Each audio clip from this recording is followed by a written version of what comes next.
Este audiolivro é produzido pela Sociedade do Audiolivro, com narração de Youssef Bacos. Inscreva-se, curta, comente e compartilhe. Se esse conteúdo foi útil, considere contribuir com qualquer quantia, para que todos os dias possamos trazer novos conteúdos e contribuir com a promoção da literatura. Uma boa leitura a todos. A Inquilina do Rosto Coberto, de Arthur Conan Doyle. Quando se considera que o Sr. Sherlock Holmes exerceu suas atividades de detetive durante 23 anos e que durante 17 deles eu cooperei com ele, tomando nota nos seus feitos, torna-se evidente que disponham de farto material. O problema sempre foi não encontrar, mas escolher. Lá está a longa fila de agendas de cada ano, que enchem uma estante. Lá estão as caixas pejadas de documentos, uma fonte inestimável para quem quiser estudar não só o crime, mas os escândalos sociais e oficiais dos fins da era vitoriana. Com referência a estes últimos, posso afirmar que aqueles que escrevem cartas aflitivas pedindo que seja poupada a honra de sua família e a fama de seus antepassados nada têm a temer.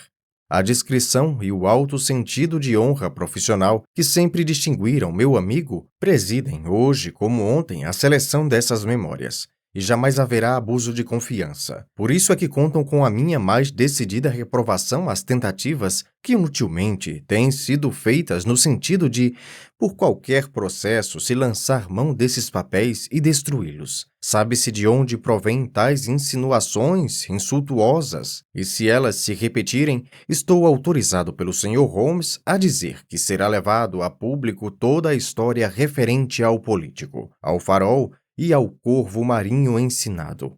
Há pelo menos um leitor que entenderá do que se trata.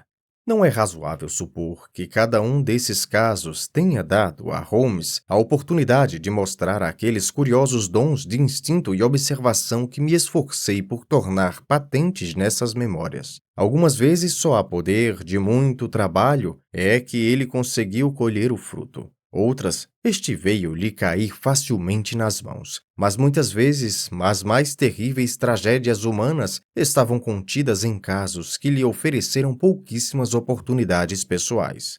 E é um desses que eu agora desejo registrar aqui. Narrando, fiz uma ligeira troca de nome e de lugar, mas exceto isso, os fatos são a expressão da verdade. Numa manhã dos fins de 1896, recebi um bilhete de Holmes, escrito às pressas, pedindo o meu comparecimento. Ao chegar, encontrei-o envolvido numa atmosfera impregnada de fumaça, e na cadeira defronte da sua estava sentada uma matrona idosa e rechonchuda com aspecto de estalajadeira. "Esta é a senhorita Mary Lowe, de South Brixton", disse o meu amigo com um aceno de mão. "A senhora Merrill não se importa com o tabaco, Watson. De modo que, se quiser, não faça cerimônia. Pode se entregar aos seus hábitos pouco asseados de fumador. Ela tem uma interessante história para contar. É provável que essa história seja o prelúdio de acontecimentos dos quais sua presença seja útil. Tudo o que puder fazer, a senhora compreenderá, senhora Merrill, que se eu for visitar a senhora Ronder, preferiria levar uma testemunha. A senhora lhe dirá isso antes da nossa chegada." "Benza a Deus, Sr. Holmes", disse a nossa visitante. "Ela anda tão ansiosa por vê-lo que o senhor podia levar até a paróquia inteira." "Pois então iremos depois do meio-dia. Agora é preciso que, antes de mais nada, tenhamos todos os fatos em perfeita ordem. Se os recapitularmos, o Dr. Watson ficará plenamente inteirado da situação.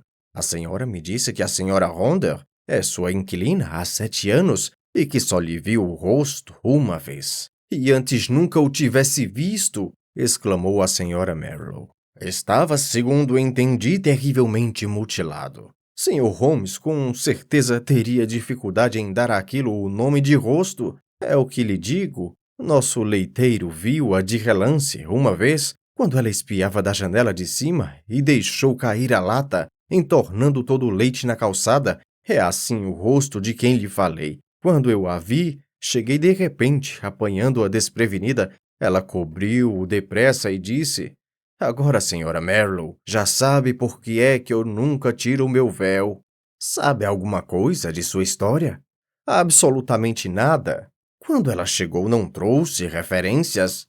Não, senhor, mas trouxe muito dinheiro e deu-me boa parte dele. Pagou 3 meses adiantado sem discutir condições. Nos tempos que correm, uma pobre mulher como eu não pode perder uma oportunidade dessas. Apresentou alguma razão por ter escolhido sua casa?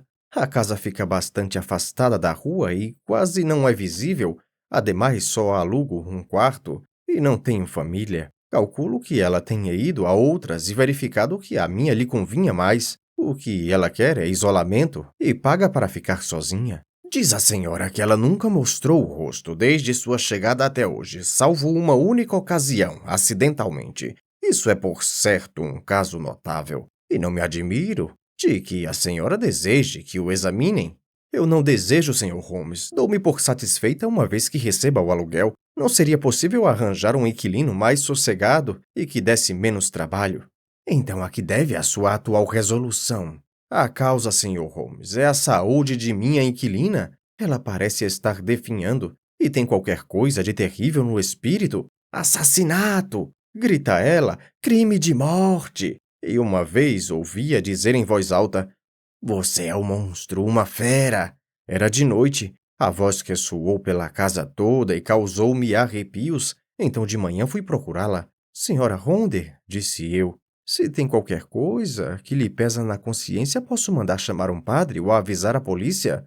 Com um ou com o outro, a senhora se sentirá aliviada. Por caridade, a polícia não, disse ela. E o padre não pode modificar o que já se passou, e contudo, acrescentou, eu me sentiria bem mais tranquila se alguém soubesse a verdade antes de minha morte. Bem, respondi, se quer uma segunda sugestão, a esse detetive de que tanto falam os jornais? Desculpe, Sr. Holmes. E ela concordou imediatamente. É esse o homem? Disse ela. Não sei como é que ainda não tinha pensado nisso. Traga-o aqui, Sra. Marlowe. E se ele não quiser vir, diga-lhe que sou a mulher de Ronder, o dono do pavilhão de feras. Diga-lhe isso e dê-lhe o nome de Abas Parva. Aqui está como ela escreveu, Abas Parva. Isto o fará vir, se é o homem que penso. E acertou, disse Holmes. Muito bem, Sra. Marlowe. Gostaria de ter uma pequena conversa com o Dr. Watson. Estaremos entretidos até a hora do almoço, lá pelas 3 horas. Pode nos esperar em sua casa, em Brixton. Nem bem a nossa visitante havia saído da sala, bamboleando-se. É este o verbo que melhor descreve o seu andar. Sherlock Holmes atirou-se avidamente a uma pilha de livros que estava a um canto. Por alguns minutos, só se ouvia o rugido do folhear das páginas. Finalmente, com um grunhido de satisfação, deu com o que procurava. Tão ansioso estava que nem se ergueu, mas sentou-se no chão, qual um estranho Buda, de pernas cruzadas, rodeado de calhamaços, um deles aberto sobre os seus joelhos. Na época, Watson, o caso não deixou de me preocupar. A prova do que digo são estas minhas notas à margem. Confesso que não pude decifrar o enigma e, todavia, estava convencido de que o juiz encerrara. Você não se lembra da tragédia de Abas Parva? Não, Holmes. No entanto, nessa época você estava comigo. Mas eu mesmo pouco me interessei pelo caso, pois nada havia nele que nos pudesse orientar, e nenhuma das partes contratou os meus serviços, mas talvez queira ler os jornais. Não podia me dar os principais tópicos? Nada mais fácil. Provavelmente, enquanto eu falo, você se recordará do caso. Ronder era um nome que andava na boca de todos. Era o rival de Von Bell e Sanger, um dos maiores donos de circo do seu tempo. Ficou provado, entretanto, que dera para beber. E na época da grande tragédia, tanto ele como o circo estavam em decadência. A caravana pernoitava em Abas Parva, aldeola de Berkshire. Quando se deu o desastre, dirigiram-se para Wimbledon, viajando pela estrada, e estavam simplesmente acampados, não em exibição, uma vez que o lugarejo é tão insignificante que não valia a pena dar nenhum espetáculo ali. Possuíam entre as atrações um belo leão do norte da África. Seu nome era Rei do Saara. E tanto Ronder como a mulher tinham por costume dar exibições dentro da própria jaula da fera. Aqui está uma fotografia do espetáculo. Por ela você verá que Ronder era um tipo corpulento, com qualquer coisa de bestial na aparência, e que a esposa era uma esplêndida mulher. Houve depoimentos no inquérito, segundo os quais havia indícios de que o leão era perigoso, mas, como sempre acontece, a familiaridade gerou o desprezo e não se deu atenção ao fato. Tanto Ronder como a mulher costumavam dar comida ao leão à noite, ora iam um, ora ambos, mas jamais permitiam que qualquer outra pessoa o fizesse, porque acreditavam que, enquanto fossem eles que levassem o alimento, a fera os consideraria como benfeitores e nunca haveria de molestá-los. Naquela noite, há já 7 anos, foram os dois, e aconteceu um fato medonho cujos pormenores nunca ficaram esclarecidos.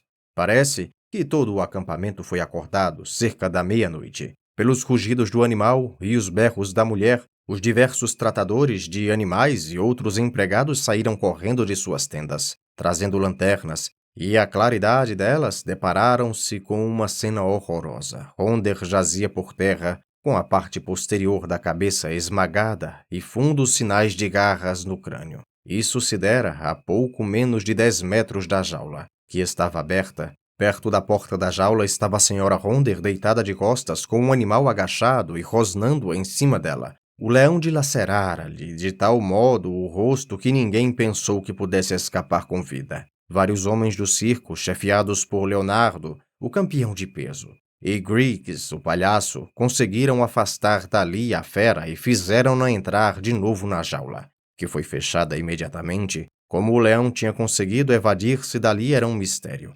Conjecturou-se que o casal estava para penetrar na jaula, mas que quando a porta foi aberta o animal se atirou a eles. Não havia no depoimento nenhum outro ponto de interesse, a não ser que a mulher, delirando, gritava várias vezes "Covarde, covarde!", enquanto o transportavam para o grande veículo que lhe servia de morada. Somente 6 meses depois é que ela pôde depor, mas deu-se por encerrado o inquérito, sendo proferida afinal a sentença de morte acidental.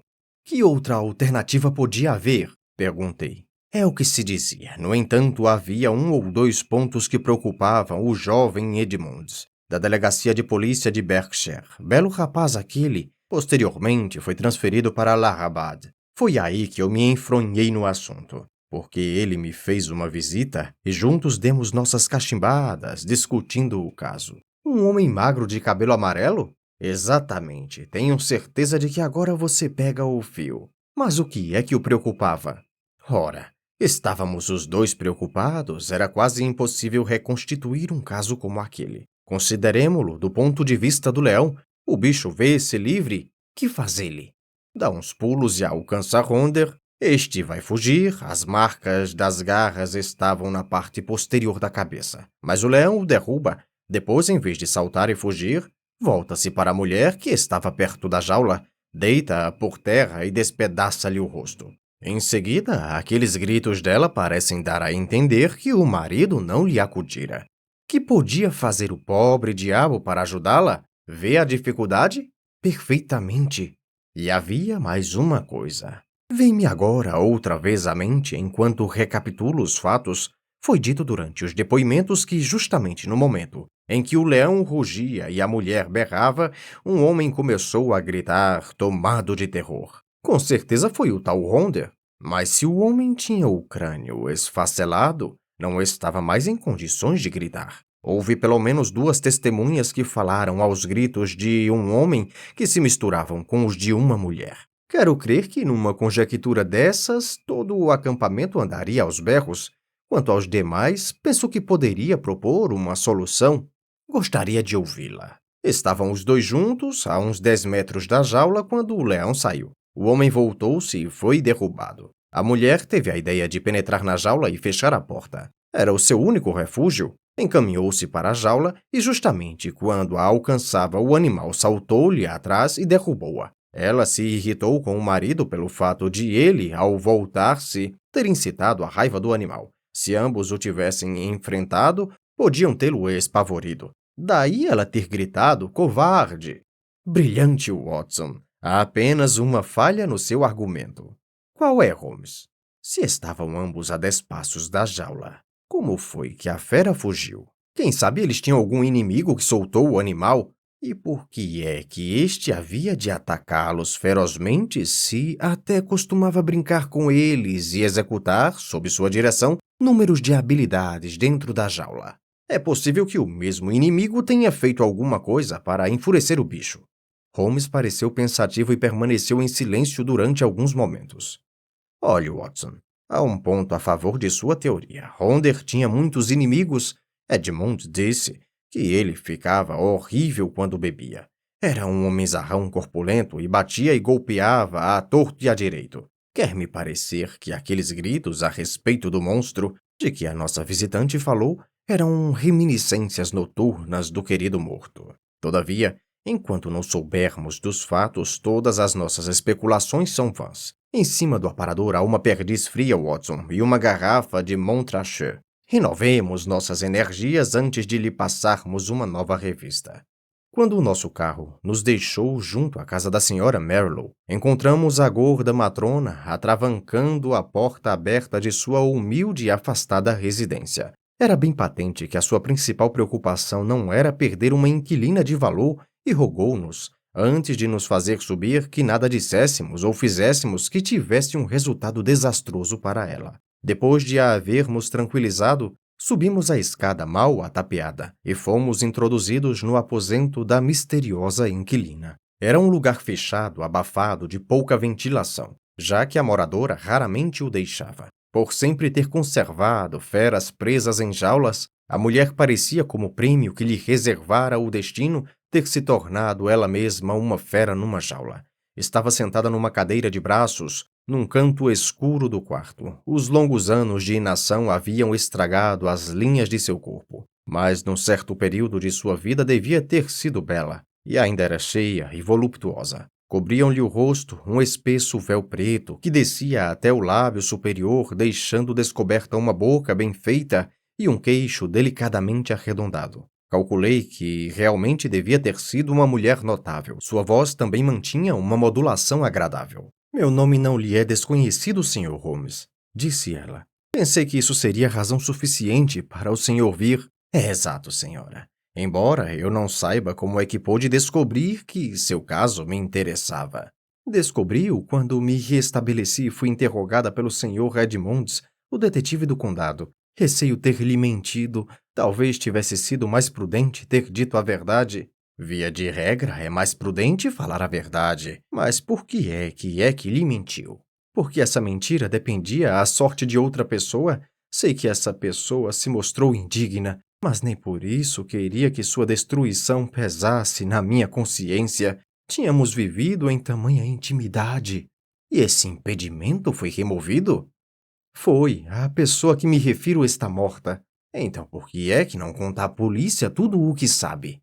Porque outra pessoa deve ser levada em consideração? Essa pessoa sou eu? Não podia suportar o escândalo e a publicidade que resultariam de um exame feito pela polícia. Não me resta muito que viver, mas desejo morrer sossegada, e contudo queria encontrar um homem de discernimento a quem pudesse contar minha terrível história, de modo que, quando me for desta vida, tudo possa ser bem compreendido. Obrigado pela parte que me toca, mas sou uma pessoa com responsabilidades.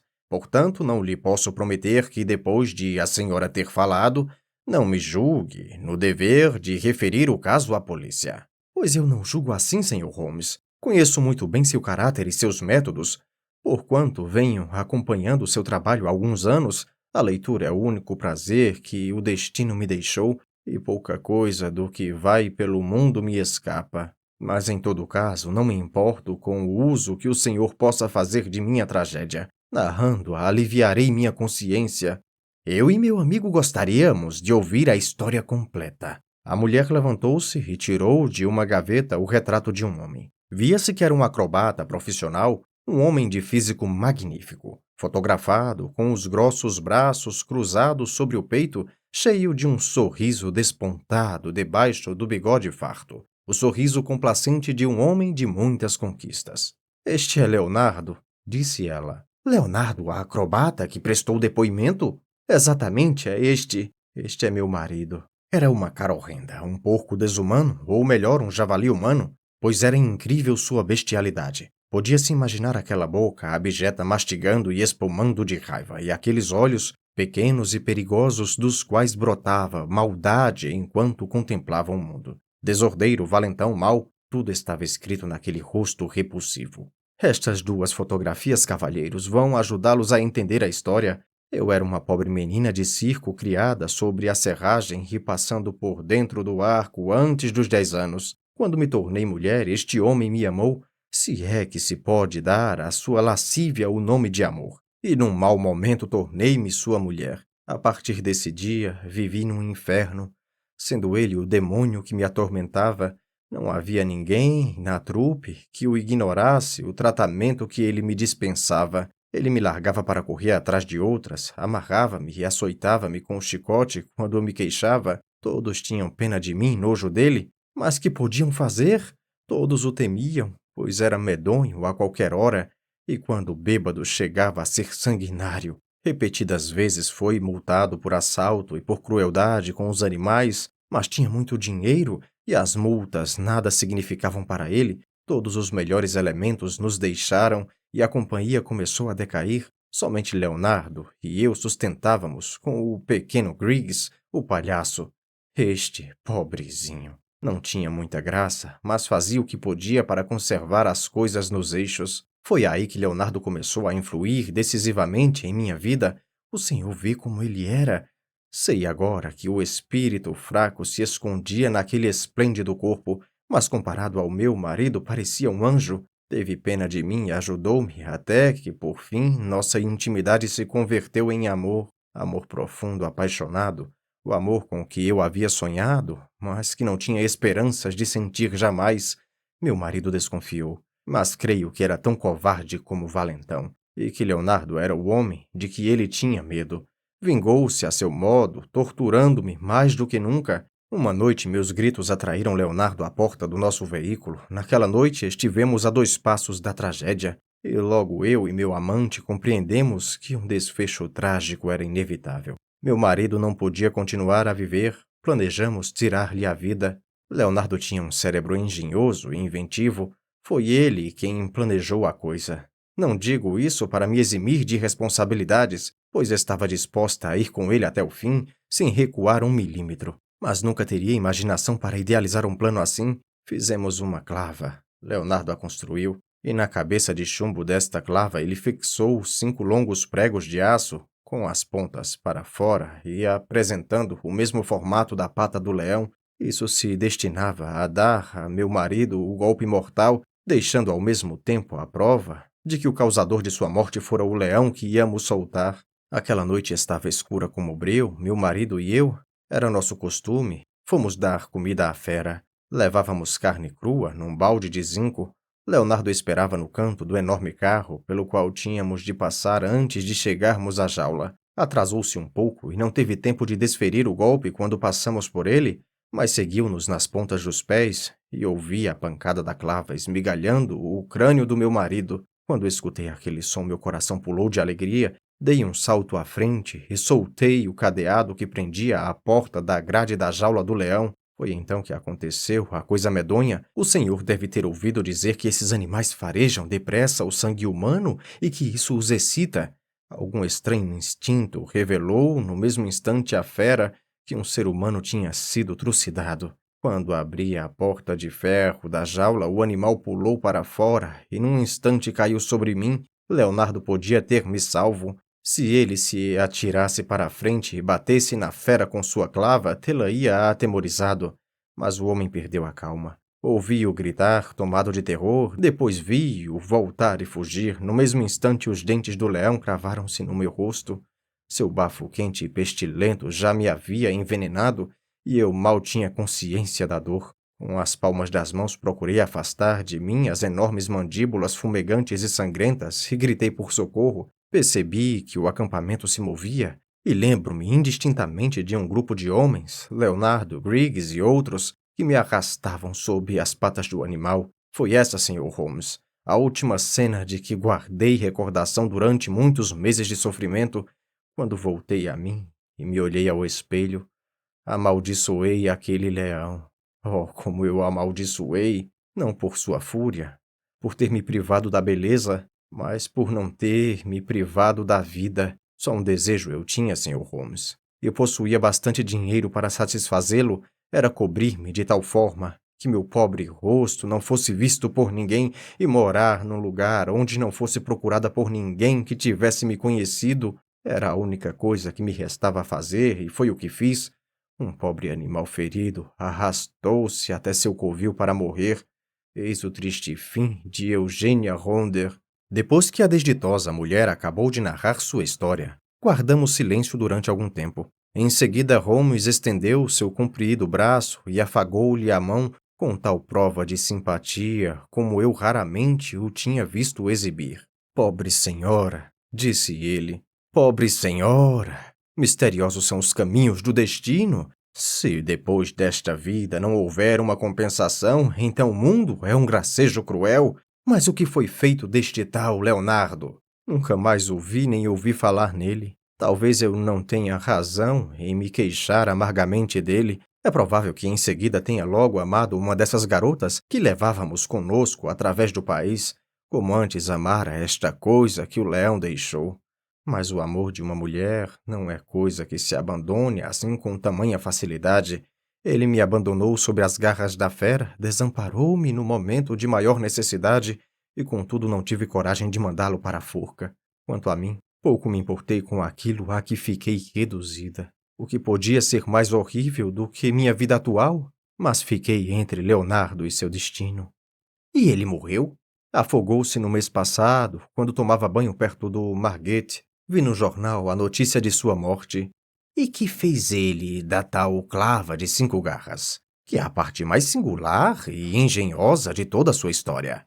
Não sei dizer, Sr. Holmes. Havia uma pedreira perto do acampamento, com um poço profundo, talvez nas profundezas desse poço. Bem, basta. Isso agora pouca importância tem. O caso está encerrado. Sim, repetiu a mulher. O caso está encerrado. Tínhamos nos levantado para sair, mas alguma coisa na voz daquela mulher reteve a atenção de Holmes. Ele se virou rapidamente para ela. Sua vida não lhe pertence, murmurou ele. Que utilidade ela pode ter para alguém? Quem sabe? O exemplo do sofrimento levado com paciência já é em si a mais preciosa das lições para um mundo impaciente. A resposta da mulher foi terrível. Levantou o véu e deu um passo para a claridade. Eu queria saber se o senhor suportaria isso, disse ela. Era horrível. Não há palavras que possam descrever a configuração de um rosto quando o próprio rosto não existe. 2 bonitos olhos castanhos muito vivos, olhando tristemente daquela horrenda ruína, tornavam ainda mais atroz o espetáculo. Holmes levantou a mão num gesto de piedade e de protesto e saímos juntos do aposento. 2 dias depois, ao visitar meu amigo, ele me indicou com certo orgulho uma garrafinha azul em cima do balcão da lareira. Peguei-a. Via-se nela um rótulo vermelho que indicava veneno. Ao destapá-la, exalou um agradável cheiro de amêndoas. Ácido prússico? Inquiri. Exatamente. Chegou pelo correio. Aí lhe mando minha tentação. Seguirei seu conselho. Foi esse o recado. Creio, Watson, que podemos adivinhar facilmente o nome da corajosa mulher que o enviou. Fim.